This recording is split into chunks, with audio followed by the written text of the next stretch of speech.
Hey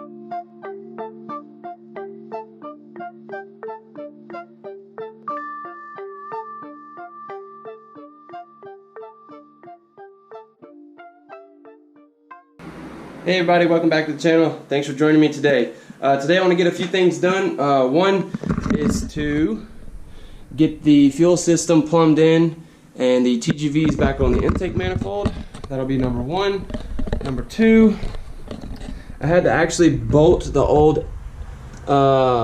engine mounts back into the cradle so I could try to get these nuts loose because they're stupid tight, and let's face it, I don't have a vise or a bunch of other stuff that I really need, just because my shop is a wreck with parts and pieces and stuff everywhere. Anyway, I don't have that, so they're bolted in, and we'll get those busted loose where I can take the plates off and get them painted. Third, I got a buddy of mine headed over, John. We're gonna get this nonsense cleaned up and then set the stand up and then get the engine back on the stand where I can start assembling little bits and pieces and start moving all of this clutter out of here. So let's get started. Alright, let's start simple.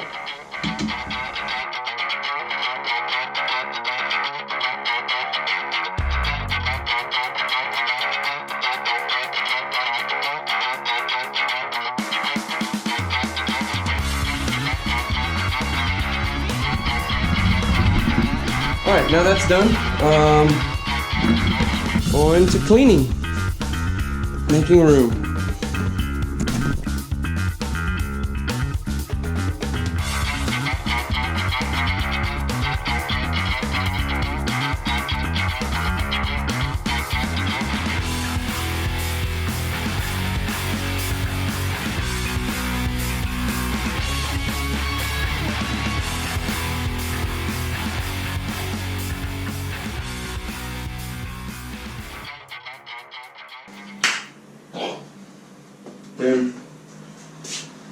Alright, now that the shop's a little more clean, it still looks a little crazy, but it's like organized chaos, so it's okay.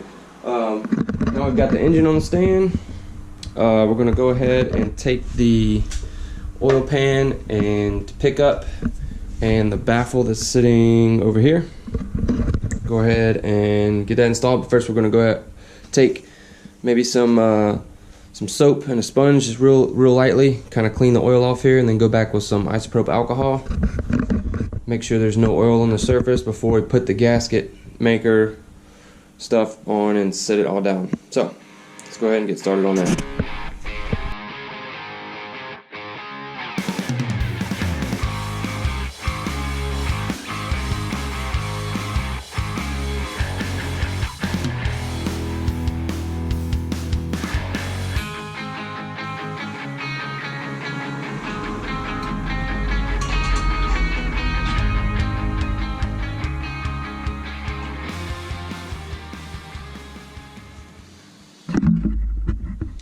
Okay, actually before we bolt everything down and seal it, we're going to do like a dry fit. So the windage tray fits in here a specific way, so that's pretty simple to do.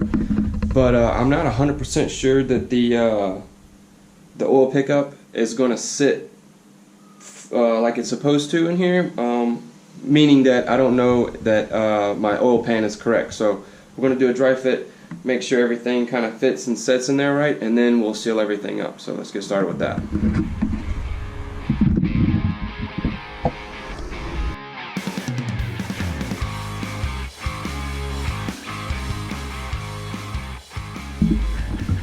Alright, so this is the reason you do dry fits. Apparently I need an STI or maybe a Killer B setup because the oil pickup is just a tad different than the one that came stock. So let me explain that one real fast. Boom. The oil pan's off. Alright, so the stock oil pickup isn't quite as beefy as this one. This one's the IAG one.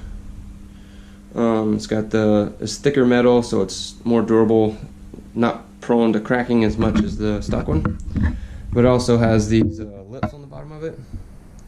so in the case that you do bottom out or something on the highway, it doesn't put the oil pan completely flush against here, blocking oil. So back to ordering parts it is for me, but that's no big deal. We'll go ahead and get these two things bolted on, and then cover it back up and make sure nothing gets in it, and then move on from there.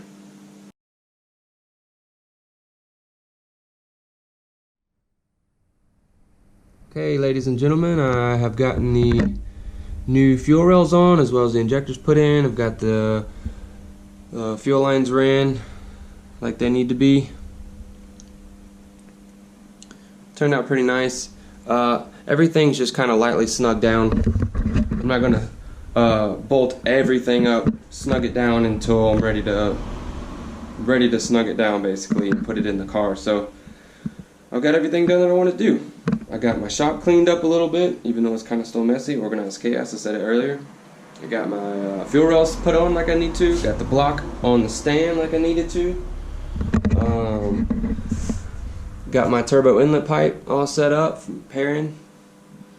It's ready to go on. So yeah, it was a successful day. I like it. Man, that's going to be it for this video. I hope you liked it. If you did, give it a thumbs up. Go ahead and hit that subscribe button. Keep up with this build, and I will catch you guys in the next episode. Later.